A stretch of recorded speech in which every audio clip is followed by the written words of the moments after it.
प्रिय मित्रों, आप सभी जानते हैं कि इस मिट्टी का ध्येय वाक्य है, उठो धरा के वीर सपूतो, धरती स्वर्ग बनाना है। और इसी निमित्त यह दास अखंड प्रचंड और प्रबल पुरुषार्थ करता रहता है। आप सबके मन में आशंका रहती होगी कि आखिर ये धरती में महापरिवर्तन कब आएगा, क्या चीज़ होगा। तो इस निमित्त महाकाल और युग प्रत्यावर्तन प्रक्रिया के नाम से यह पंडित श्री राम शर्मा आचार्य के द्वारा लिखी हुई यह पुस्तक है। और इस पुस्तक के जो है 76 पेज को हम आपको पढ़ के सुना रहे हैं। और पढ़ के सुनाने के पश्चात इसी भाव को एक बार पुनः इसी वीडियो में हम आगे आपको विस्तार से बताएंगे कि इसका प्रयोजन क्या है। और इसका हेडिंग है, विशेष प्रयोजन के लिए विशिष्ट आत्माओं का विशेष अवतरण। एक बार पुनः सुने, विशिष्ट प्रयोजन के लिए विशिष्ट आत्माओं का विशेष अवतरण।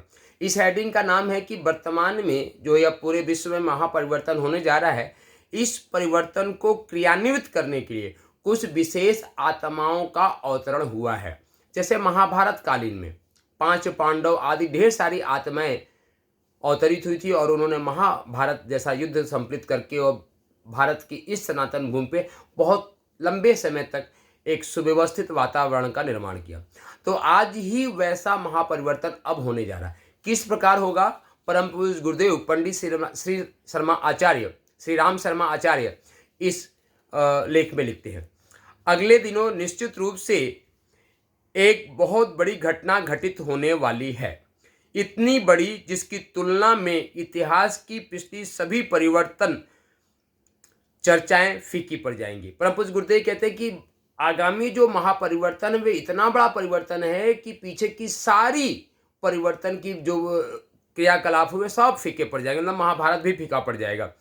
प्राचीन काल में विज्ञान इतना विकास नहीं हुआ था, जनसंख्या की दृष्टि से मनुष्य इतने अधिक नहीं बढ़े फैले थे, और न यातायात की इतनी त्वरा सुविधाएं भी थी जितनी आज है। आज तो संसार एक नगर की गली मोहल्ले जैसा हो गया है। उन विद्वान तो थे, पर सर्वसाधारण तथा विचारशीलता की हवा नहीं पहुंची थी। थोड़े लोग शक्ति संपन्न होते थे, इसलिए उन्हीं की हार जीत संसार की स्थिति बदल देती थी। पर यहाँ पे परम पूज्य गुरुदेव कहते हैं कि पहले इतना विचारों का प्रवाह, जैसे यूट्यूब और फेसबुक, इतना बड़ा विचारों का प्रवाह नहीं था। कुछ दोनों लोग ही समाज में प्रभावशाली थे, उनके हार जीत से पूरा समाज अपने को हार और जीत मान लेता था।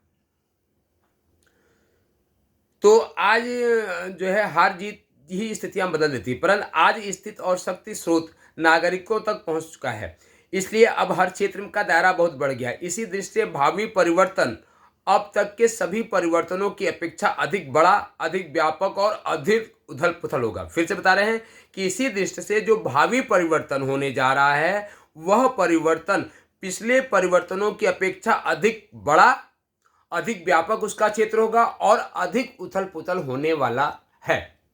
जैसा कि अभी आप रूस यूक्रेन में देख रहे हैं, अभी इजराइल और आप ईरान में देख रहे हैं आदि, ये महापरिवर्तन जो है उसी की शंखनाद कर रही हैं। क्या राजनीति, क्या दार्शनिक, क्या वैज्ञानिक, क्या समाजशास्त्री, क्या अर्थ विशेषज्ञ, क्या अध्यात्मवादी, सभी एक स्वर से यह अनुभव करते हैं कि जिस रास्ते पर आज दुनिया चल पड़ी है वह गलत है और अनुचित है। एक बार पुनः इस बात को रिपीट करते हैं, क्या राजनीतिक, क्या दार्शनिक, क्या वैज्ञानिक, क्या समाजशास्त्री, क्या अर्थ विशेषज्ञ, क्या अध्यात्मवादी, सभी एक स्वर से यह अनुभव करते हैं कि जिस रास्ते पर आज दुनिया चल पड़ी है वह गलत और अनुचित है। इसकी प्रतिक्रिया हमें हर 20वें साल एक ऐसे महायुद्ध लड़ने के लिए विवश करती है जिसमें उत्तरोत्तर धन जन की अपार हानि होती है और नई नई समस्याएं, उलझनें और गुत्थियां उठ खड़ी होती है। इसके अतिरिक्त मानव जाति की वर्तमान विचारधारा जनसाधारण के जीवन को दिन दिन अधिक बोझिल और अधिक अशांत और अधिक जटिल और अधिक कष्टकर और अधिक असफल बनाती चली जा रही है। मित्रों, आज की परिस्थितियां क्या है कि आज का मनुष्य अपने बनाए हुए मकड़ जाल में इतना उलझा हुआ है कि जिस शरीर का उद्देश्य था भगवान की प्राप्ति करना, जीवन में आनंदित रहना, जीवन में शांति रहना, वे हैरान परेशान रुग्ण होकर हॉस्पिटल में जाके मर जा रहा है। यही तो आज के मानव की स्थिति हो गई है कितना हैरान परेशान और रुग्ण होके जाके हॉस्पिटल में मौत हो रही है। तो क्यों हो रही है? क्योंकि आज के मनुष्य की जो दिशा धारा है वे ही एकदम अलग प्रकार की होती चली जा रही है। आज भी विपन्नता नहीं है। आज सर्वसाधारण को इन परिस्थितियों के कारण बहुत असंतोष, बहुत रोष और बहुत कष्ट है। फिर यदि वातावरण बना रहा और जैसी भी संभावना है अगले दिनों और भी बिगड़ी, तो यह दुनिया मनुष्य के रहने लायक ही न रह जाएगी। मतलब यही परिस्थितियां आगे चलती रही तो ये दुनिया मनुष्य के रहने के लायक ही नहीं रह जाएंगी। उलझने इतनी अधिक बढ़ेंगी कि लोग उन्हीं से मर खप कर नष्ट हो जाएंगे। उलझने होते, उलझनों से ही लोग मर खप रहे आज, तो जो है नष्ट हो जाएंगे। यह परिस्थिति हर विचारशील को यह सोचने के लिए विवश करती है कि आज की रीति नीति को बदलना जाना चाहिए। और यही जो परिस्थितियां हैं, हर समझदार व्यक्ति को ये लगता है कि आज की जो वर्तमान रीति नीति है जिससे हम जीवन जी रहे हैं, इसको बदलना अनिवार्य हो गया है। इस रीति नीति को बदला ही जाना चाहिए। बदलाव के स्वरूप और तरीकों में अंतर है, पर निष्कर्ष सर्वसम्मत है कि आदमी को नेक और उदार होना चाहिए। आदमी को कैसा होना चाहिए? उदार मना होना चाहिए। आज क्या है, आदमी एकदम स्वार्थों में एकदम हो चुका है। उसकी मानसिकताएं पूरी कुंठित हो चुकी हैं, भावनाएं संकुचित हो चुकी हैं। तो एक लाइन का निदान है कि यदि आप जीवन में आनंद चाहते हैं तो अपनी कुंठित मानसिकता से बाहर आओ और संकुचित भावनाओं से बाहर आओ। संकुचित भावनाओं के बाहर आए बिना आपकी समस्याओं का समाधान नहीं है। इसके लिए क्या करना पड़ेगा? उदार मना बनना पड़ेगा। लोगों के लिए सहयोगी, परहित धर्म, दूसरे के हित में ही अपना धर्म समझना पड़ेगा जो है, तथा उसकी गतिविधियां ऐसे हो जो एक दूसरे से टकराने की नहीं, स्नेह सहयोग की स्थिति पैदा करे। साधनों को विनाश के लिए नहीं, विकास के लिए प्रस्तुत करें। अब साधन है, आज लोग साधन कर रहे हैं, वो एक विनाश की आगे बढ़ रहे हैं, पर साधनों को विनाश के लिए नहीं लगाएं, विकास के लिए लगाएं। यही युग की पुकार है और यही महाकाल की आकांक्षा है। परम पूज्य गुरुदेव कहते हैं कि यही आज के युग की यही पुकार है और यही युग परिवर्तन के लिए जो अवतारी चेतना अवतरित हुई महाकाल की, उसकी भी आकांक्षा यही है कि पूरी दुनिया, अब यहाँ पे परम पूज्य गुरुदेव कहते हैं कि पूरी दुनिया एक नशेबाज की तरह है, जिसे अपने पुराने ढर्रे के दोष विदित होते हुए भी उसे बदलने की बड़ी कठिनाई प्रतीत होती है। आज दुनिया कठिनाई महसूस कर रही है, पर वे एक ऐसे नशे में, एक ऐसे मानसिकता में बन गई है कि लग रहा है कि ठीक है, जो चल रहा सड़िया, हम तो जिंदगी में बड़े आनंदित हैं। जबकि वह वास्तव में आनंदित नहीं है, वह बहुत ही दुखी है, पर वह मान बैठा कि हम सुखी हैं और जो चल रहा है वे सब ठीक है। और जो है पुराने ढर्रे जिसे अपने पुराने ढर्रे के दोष विदित होते हुए भी उसे बदलने में बड़ी कठिनाई प्रतीत होती है। परिवर्तन की बात सुनकर उसकी जी घबराता है, डर लगता है। जो है सो ठीक है, जो ढर्रा चल रहा है उसे लकीर पर लुढ़कते रहने में लोग सुविधा सोचते हैं। विवेक एवं औचित्य के स्थान पर सर्वसाधारण की रुचि पुराने ढर्रे पर चलने रहने की है। अब विवेक भी है, औचित्य भी है, फिर भी लोगों की मानसिकता क्या है कि ठीक है, जैसा चल रहा है वैसा चलने दो, क्यों कष्ट लेना। और जबकि कष्ट में ही पड़े हैं फिर भी सोच रहे हैं कष्ट क्यों लेना, यही ढर्रे पे चलते रहे। यदि इस रुचि को बदला न जाए, लकीर के फकीर बने रहने की रूढ़िगत परंपराओं से चिपके रहने की आदतों को न सुधारा जाए, तो फिर तेजी से सर्वनाश के निकट जा पहुंचना ही एकमात्र परिणाम शेष रह जाएगा। अब यहाँ पे परम पूज्य गुरुदेव चेतावनी देते हैं कि आदतों को न सुधारा जाए तो फिर तेजी से सर्वनाश के निकट जा पहुंचना ही एकमात्र परिणाम। मतलब हम सामूहिक रूप से सर्वनाश की ओर जाएंगे। और मित्रों बताऊं, हम सबको सर्वनाश से बचाने के लिए ही महाकाल ने कोरोना जैसी महामारी अलार्म के रूप में भेजी थी। शायद भारत या पूरे विश्व में कोई ऐसा व्यक्ति हो जिस कोरोना काल में जिसके किसी नियर एंड डियर की, कोई नजदीकी व्यक्ति शरीर पूरा न किया हो। और हमारे मस्तिष्क की जड़ता, हमारी कुंठित मानसिकताएं, हमारी संकुचित भावनाएं आज इतनी जड़ हो गई हैं कि कोरोना जैसी महामारी को देखने के बाद, अपने लोगों को गंवाने के बाद भी हम सुधरने के लिए तैयार नहीं है। इससे बड़ी विडंबना आज वर्तमान की और कुछ हो ही नहीं सकती। और गुरुदेव उसी की चेतावनी देते हैं, आगे और भी चेतावनी देते हैं गुरुदेव अस्तु भावनात्मक एवं क्रिया पद्धति की वर्तमान रीति नीति में साधारण सुधार नहीं, भारी परिवर्तन आज की एक अनिवार्य आवश्यकता बनकर सामने आया है और वह पूरा होकर ही रहेगा। अब यहाँ पे इस महत्वपूर्ण लाइन गुरुदेव की कहने का भाव समझिए। अस्तु भावनात्मक एवं क्रिया पद्धति की वर्तमान रीति नीति में साधारण सुधार नहीं, भारी परिवर्तन आज की एक अनिवार्य आवश्यकता बनकर सामने आया है और वह पूरा होकर ही रहेगा। इसको दुनिया की कोई ताकत रोक नहीं सकती है। थोड़ा सा यथार्थ कठोर शब्दों में कहे गुरुदेव की इस वाणी को तो, कि जो भी व्यक्ति इस महापरिवर्तन को रोकने का प्रयास करेगा वह इस धरती पर नहीं रहेगा।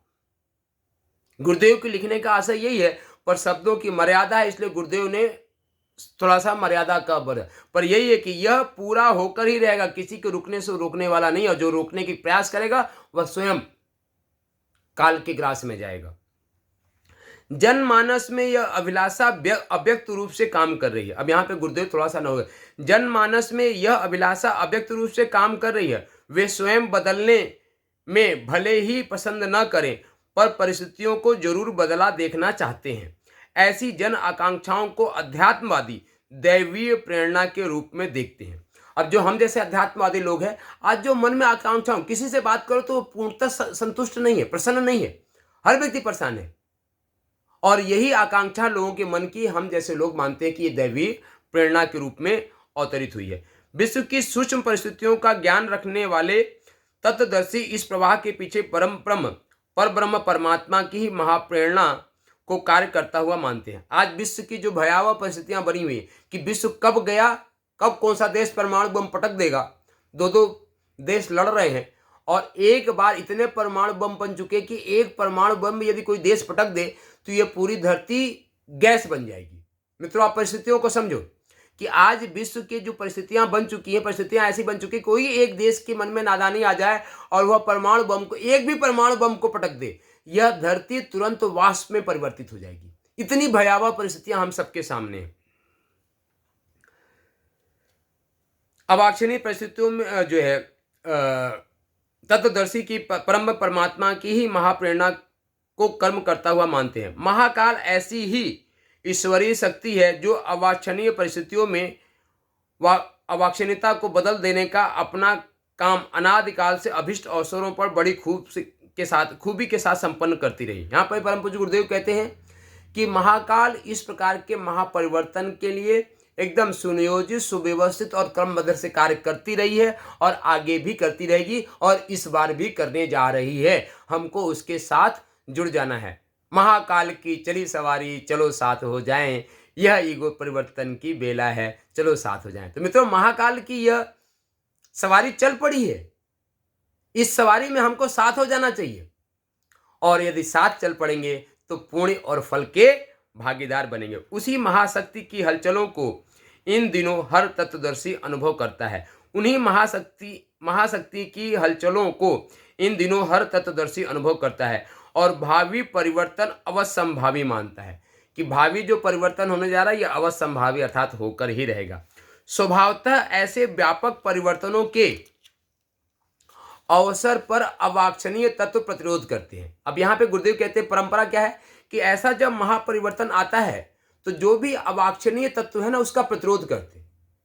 जैसे महाभारत के समय आया, भगवान श्री कृष्ण स्वयं अवतरित होकर आए, तो पांडव तो उनके अनुकूल में थे, पांडवों की सेना, पूरी सेना भगवान श्री कृष्ण के साथ में थी, पर कौरव आदि विरोध में खड़े हो गए, है ना। तो अवसर पर अवांछनीय तत्व प्रतिरोध करते हैं, गड़बड़ फैलाते और बाधा डालते हैं। उन्हें इस उद्धतता का सबक सिखाने के लिए दैव दंड के करारे प्रहार सहने पड़ते हैं, और जितने बड़े परिवर्तन होते हैं उतने ही उसके प्रतिरोध भी खड़े होते हैं और उतने ही कड़े वज्र दंड बरसते हैं। अब यहाँ पे गुरुदेव कहते हैं कि जितना बड़ा महापरिवर्तन होता है उतने ही लोग प्रतिरोध में खड़े होते हैं। आप सोचो, गौतम बुद्ध ने एक बार पूरे भारत को बदल के रख दिया था, सनातन संस्कृत के राष्ट्र को बौद्ध राष्ट्र बना दिया था। पर प्रारंभ में गौतम बुद्ध का इतना विरोध हुआ कि लोगों ने पत्थर मारे, गालियां दी, डंडे बरसाए, पर गौतम बुद्ध नहीं रुके और वह महापरिवर्तन करके दिखाया। तो मित्रों, जो व्यक्ति भी अग्रगामी होता है, परिवर्तन के लिए ध्वजवाहक होता है, उसको यह प्रतिरोध सहना ही पड़ता है। यह परंपरा है जो अनादिकाल से चली आ रही है। इसलिए इस मिट्टी को भी, अपने आसपास के मित्रों का प्रतिरोध भी जो है ना, वे अनावश्यक नहीं लग रहा है, क्योंकि वह महाकाल की प्रेरणा है। और बताऊं, क्योंकि जब आसपास के मित्र जितना प्रतिरोध करते हैं, इस हृदय का संकल्प उतना परिपुष्ट होता है। फिर से एक बार बता कि मित्रों, जब आसपास के लोग ही विरोध करने लगते हैं तो उनके विरोध की शक्ति इस हृदय में प्रस्फुटित संकल्प को और पूर्ण करती है। और संकल्प के लिए परिभाषा है कि यदि संकल्प मनुष्य के हृदय में प्रस्फुटित हो जाए तो प्रकृति की सारी शक्तियां, आकाश, वायु, अग्नि, पृथ्वी, जल, ये सभी शक्तियां उसके पक्ष में खड़ी हो जाती हैं। बोलो श्री रामचंद्र भगवान की जय। पहले भी यही होता रहा है, अगले दिनों भी यही होने वाला है। इतिहास अपनी पुनरावृत्ति करता रहता है और फिर लगभग उसी आधार पर थोड़े हेर फेर के साथ घटना चक्र परिवर्तित होने वाला है। अब फिर से वही घटनाक्रम प्रारंभ हो चुका है। यह महत्वपूर्ण जानकारियां इसलिए प्रस्तुत की गई हैं कि यदि संभव है तो समय रहते अपनों को और दूसरों को बदलने की चेष्टा की जाए। अब यहाँ पे कहते हैं कि यदि समय है, जैसे अभी कोरोना आया, कोरोना अलार्मिंग था, अब हम उसके अलार्म को नहीं सुन रहे हैं, तो यहाँ कहते हैं कि हम सबको क्या प्रयास करना चाहिए। एक तो सर्वप्रथम खुद को बदलने के लिए प्रयास करना चाहिए और दूसरों को बदलने की प्रेरणा देनी चाहिए और चेष्टा कीजिए। इससे महाकाल के कार्य में सरलता होगी, कष्टों से संसार को बहुत कुछ राहत मिल जाएगी और उपद्रवों की उग्रता आवश्यक विक्षोभ पैदा करने में रुक जाएगी। अब इसके लिए क्या है कि जो लोग समझदार हैं, समझदार होंगे तो ही ईमानदार होंगे और ईमानदार होंगे तो ही जिम्मेदार होंगे। मित्रों समझो कि जो व्यक्ति समझदार है, पूरी बातों को समझ रहा है, समझदार व्यक्ति ही ईमानदार हो सकता है और जो व्यक्ति समझदार ईमानदार है वही व्यक्ति जिम्मेदार हो सकता है। और समझदार, ईमानदार और जिम्मेदार और जो लोग हैं उन्हीं को बहादुरी पूर्वक थोड़े से ऊपर उठना पड़ेगा और यही वे लोग काम कर सकते हैं जो लोग थोड़े से ऊंचे लोग हैं। बहादुरी के साथ ये काम करना पड़ेगा। और कैसी परिस्थितियां हैं कि यदि कहीं पे आग लग जाती है, आग को बुझाने के लिए दैनिक कार्यों और सुविधाओं को छोड़ना पड़ता है। मान लो कहीं पे आग लग गई, किसी के घर में, दुकान में आग लग गई, तो फिर लोग सारे अपने कार्यों को छोड़ के, दैनिक कार्यों को छोड़ के, अपनी सुविधाओं को छोड़ के आग बुझाने के लिए भागते हैं। यही होता है ना। यही गुरुदेव यहाँ पे कितना सुंदर उदाहरण दिया है गुरुदेव ने। और इसी औचित्य का उद्बोधन इस रहस्योद्घाटन का लक्ष्य है। अगला समय कैसा आएगा, उसकी बदली हुई रीति नीति किस प्रकार की होगी, इससे भली भांति समझकर यदि हम अपनी सोचने की पद्धति बदले व महाकाल के निर्धारणानुसार चले, इसी में हमारा कल्याण है। अब यहाँ पे परम पूज्य गुरुदेव कहते हैं कि आगे की जो रीति नीति होगी उसका अनुमान लगा के अपने आप को बदले और उसके अनुसार चलने लगे तो हमारे जीवन का कल्याण होगा। अन्यथा क्या होने वाला है, ये हमने पूर्व में ही बोल दिया कि अब भगवान के महाकाल के अनुसार ही अपने जीवनचर्या को जीने का प्रयास करना पड़ेगा। यहाँ यह बात भली प्रकार समझ लेनी चाहिए कि इस परिवर्तन प्रक्रिया की अभिष्ट पृष्ठभूमि तैयार करने की ईश्वरीय जिम्मेदारी कुछ विशेष आत्माओं पर सौंपी गई। अब यहाँ में मित्रों समझो, यहाँ पर यह बात ही भली प्रकार समझ लेनी चाहिए कि इस परिवर्तन की प्रक्रिया को अभिष्ट पृष्ठभूमि तैयार करने की ईश्वरीय जिम्मेदारी कुछ विशेष आत्माओं पे सौंपी गई है। मित्रों यहाँ पर यह दास कहता है कि यह जो विशेष आत्माएं हैं ना, यह जो मिट्टी है जिसको लोग मित्र श्री के नाम से पुकारते हैं और यह नाम परम पूज्य गुरुदेव का दिया हुआ है, यह आत्मा, यह मिट्टी इस जिम्मेदारी को महसूस कर रहा है कि महाकाल की अवतारी चेतना अपनी प्रेरणा से और भगवान राम की कृपा से इस मिट्टी को इसके लिए अग्रगामी बना रहा है, आगे बढ़ाना चाहते हैं। और इस पीड़ा को, इस दर्द को, इस बल को हम अंदर महसूस कर पा रहे हैं। और यही हमारी व्यवस्था है कि लाख विरोध के बाद भी हम इस महाकाल के परिवर्तन की गाड़ी को आगे बढ़ाना चाहते हैं। तो सौंपी गई है, उनमें से बहुत कुछ को गायत्री परिवार के अंतर्गत संगठित कर दिया गया है। जो बाहर हैं वो भी अगले प्रवाह में साथ हो लेंगे। यो देखने में हम एक साधारण स्तर का जीवन जीते हैं और बाहर से कोई विशेषता अपने अंदर दिखाई नहीं पड़ती है, फिर भी परमार्थ प्रयोजन के लिए बहुत कुछ कर गुजरने की अभिलाषा एक ऐसा तत्व है जिसे ईश्वरीय प्रकाश एवं पूर्व जन्मों के संचित उत्कृष्ट संस्कारों का प्रवाह कह सकते हैं। अपनी यह विशेषता है। अब यहाँ पे कहते हैं कि जो हम लोग को संस्कार मिला भी हम लोग सामान्य व्यक्ति दिखते हैं। सामान्य कोई व्यक्ति विश्वास क्यों नहीं करता? क्योंकि उसकी एक पूर्वाग्रह है, अरे महाराज जी क्या कर लेंगे यार, ना तो पैसा है ना तो रुपया है, क्या कर लेंगे। अब बोल रहे हम ये कर देंगे वे कर देंगे, सब फितूर की बातें, हवा की बातें।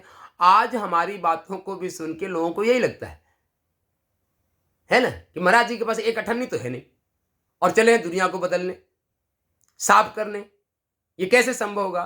तो मित्रों, यह दास आपसे बहुत ही गंभीरता पूर्वक, बहुत ही ईमानदारी, बहुत ही जिम्मेदारी, पूरी समझदारी के साथ ये कह रहा है कि भगवान महाकाल ने यह प्रेरणा दी है, तो समय और परिस्थितियों के साथ सारी साधन सुविधाएं अपने आप उपलब्ध हो जाएगी। आप कहोगे कोई उदाहरण बताओ। भगवान राम सिद्ध धनुष बाण लेके अयोध्या से 14 वर्ष के लिए वनवास गए थे, और जब रावण से युद्ध करने के समय आई तो क्या हुआ कि सबसे पहले तो महर्षि विश्वामित्र ने ही उनको बला अतिबला के जो है गुण सिखा दिए, सारे अस्त्र शस्त्र दे दिए।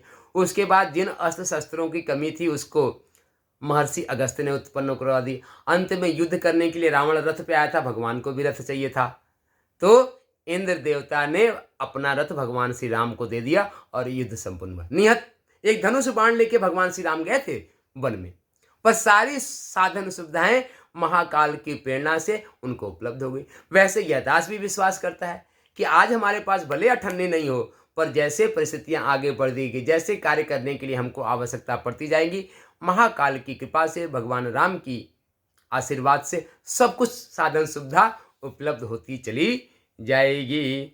जिसके भीतर जितनी ईश्वरीय प्रयोजन में सहयोगी बनने की तड़पन है, उतना ही वह दिव्य आत्मा है। अब यहाँ पे परम पूज्य गुरुदेव उन आत्माओं को कह रहे हैं कि इस परिवर्तन के लिए जो व्यक्ति सहयोगी बन रहे हैं, आगे आके बनेंगे, वह उतनी ही दिव्य आत्माएं हैं, और जो विरोध में है वही राक्षसी आत्मा है। अब यहाँ पे बहुत महत्वपूर्ण बात करें कि इस महाकाल के परिवर्तन में जो व्यक्ति सहयोगी बनेगा वह देवताओं की तरह दिव्य आत्माएं होंगी, और जो व्यक्ति विरोध में खड़ा होगा वह रावण की तरह राक्षसी बेला में है, कौरवों की तरफ है। अब आप स्वयं निर्धारित कीजिए कि आप कौरव के हैं कि पांडवों की सेना में हैं। यह निर्धारण यह दास आप पे छोड़ता है। तड़पन जो है, जिसके भीतर जितनी ईश्वरीय प्रयोजन में सहयोगी बनने की तड़पन है, वह उतनी ही दिव्य आत्मा है। तड़पन पानी के स्रोतों की तरह है, जो पहाड़ जैसी कठोरता को चीरकर बाहर निकलती है। अब यहाँ पे व्यक्ति अंदर के तड़प की बात कर रहे हैं। गुरुदेव कहते हैं कि अंदर जो तड़प होती है ना, वह सब कुछ तोड़ के बाहर निकलती है, कठोर चट्टान को भी तोड़ के निकलती है। मित्रों, आपको बताऊं कि ऐसी ही एक तड़पन, महाकाल के कार्य करने की ऐसी ही एक विशेषता इस अंदर भी हो रही है, जिसके तहत ये दास अहर्निश लगा हुआ है। सारी विधियां खोजा कि किस विधि कैसे क्या करूं कि महाकाल की यह जो रथ की पहिया है यह आगे बढ़ सके। साधारण परिस्थितियों के लोग भी उपयुक्त अवसर पर अपनी तड़पन क्रियान्वित करने का साहस कर बैठते हैं, तब वह साहस ही ईश्वरीय अवतरण के रूप में उन्हें सूर्य चंद्रमा की तरह चमका देते हैं। तड़पन का फूट पड़ना, इसी का नाम अवतरण है। अपने परिवार में एक से एक बढ़कर उत्कृष्ट स्तर की आत्माएं इन दिनों मौजूद हैं। वे जन्मी भी इसी प्रयोजन के लिए है। ऐसे महान अवसरों पर उत्कृष्टता संपन्न सुसंस्कारी आत्माएं ही बड़ी भूमिकाएं प्रस्तुत करने का साहस करती हैं। आंतरिक साहस उनकी सांसारिक सुविधाओं को मकड़ी के जाले की तरह तोड़ फोड़ कर रख देता है। आंतरिक साहस उनकी सांसारिक सुविधाओं की मकड़ी के जाले की तरह तोड़ फोड़ के रख देता है, और लगता है यह व्यक्ति अपनी विषम परिस्थितियों के कारण कोई कहने के लायक काम न कर सकेगा। देखा जाता है कि वह ऐतिहासिक महापुरुष स्तर के काम करता है। यह और कुछ नहीं, उत्कृष्ट सुयोजन के लिए दुस्साहस कर बैठने की हिम्मत ही है, जिसे ईश्वरीय प्रेरणा के रूप में परखा जा सकता है। सामान्य बताया ना, लोग दीनहीनों को मानते हैं, पर जो अंदर की प्रेरणा होती है उनसे इतने बड़े काम करवा लेती है, जिसको सामान्य भाषा में कहता है भैया इतना दुस्साहस कैसे। जेब, वही वाली फिर से बात कर रहा हूँ कि जेब में अठन्नी नहीं और करोड़ों का सपना, यह दुस्साहस जैसी बात है, पर वह काम भगवान महाकाल की कृपा से कर जाते हैं, जिससे ईश्वरीय प्रेरणा के रूप में परखा जा सकता है। हम में से अनेकों परिजन अभी अपनी ऐतिहासिक भूमिका प्रस्तुत करने की बात सोच रहे हैं, कई उसके लिए कदम बढ़ा रहे हैं और कई दुस्साहस पूर्वक अग्रगामी होने की स्थिति छू रहे हैं। तो मित्रों, यह दास कहता है कि यह दास अग्रगामी है। और आपको और स्पष्ट बता दूं कि कैलाश पर्वत से महाकाल के युग प्रत्यावर्तन की जो प्रक्रिया चल रही है, यह दास इस महापरिवर्तन का ध्वजवाहक है। क्या है? ध्वजवाहक। अब ध्वजवाहक की क्या भूमिका होती है आप देख लीजिए कि जब ओलंपिक खेल होता है तो उसमें राष्ट्र की तरफ से लोग जाते हैं, प्रतिनिधि जाते हैं, 100-200 है, और उसमें से बड़े चुन के किसी एक व्यक्ति को ध्वजवाहक होता है जिसके पास राष्ट्र का झंडा होता है। तो इस दास को यह विश्वास है कि महाकाल की यह आंधी जो कैलाश पर्वत से चल रही है, उस आंधी का यह दास, यह मिट्टी ध्वजवाहक है। अब किस जन्मों के संस्कार थे, क्या प्रारब्ध थे, ये बाद में पता चलेगा। यहाँ पे गुरुदेव भी कहते हैं कि बाद में पता चलेगा कौन क्या था, अभी पता नहीं चलेगा। यहाँ पे आगे गुरुदेव लिखते हैं कि यह शुभ लक्षण है, दुस्साहस अग्रगामी होने की स्थिति छू रहे हैं। यह शुभ लक्षण है, यह इस बात के प्रमाण है कि जो कार्य हमें सौंपा गया है, जिसके लिए अपना यह महत्वपूर्ण जन्म है, अब उसकी पूर्णता के लिए अभिष्ट प्रकाश एवं साहस अपने अंदर उत्पन्न हो चला है। वह करने का समय आ गया है जो इन्हीं दिनों करना आवश्यक है, निश्चित रूप से करना आवश्यक। मित्रों, इस पुस्तक का नाम है महाकाल और युग प्रत्यावर्तन प्रक्रिया। क्योंकि ये सामने के कैमरे से दिख रहा है इसलिए आपको उल्टा दिख रहा होगा, इसकी हम फोटो भी लगा देंगे। तो ये है, इतिहास अपनी पुनरावृत्ति कर रहा है। अपना परिवार एक ईश्वरीय महाप्रयोजन की पूर्ति में सहायक बनने के लिए पुनः आ इकट्ठा हुआ है। और अच्छा हो हम अपने को पहचानें और अतीत काल की सुखी स्मृतियों को फिर हरी कर लें। निश्चित रूप से हम एक अत्यंत घनिष्ठ और निकटवर्ती आत्मीय परिवार के चिर आत्मीय सदस्य रहते चले आ रहे हैं। अब यहाँ पे गुरुदेव कहते हैं कि मित्रों, आपस में तुम एक दूसरे को पहचानो। ऐसा नहीं कि हम लोग आज ही जुड़ गए हैं, चिरकाल से हम लोग एक दूसरे के सहयोगी रहे हैं और आज इसीलिए परमात्मा ने हम दोनों को एक साथ जोड़ के रखा हुआ है। इस बात पे हमको विश्वास करना पड़ेगा।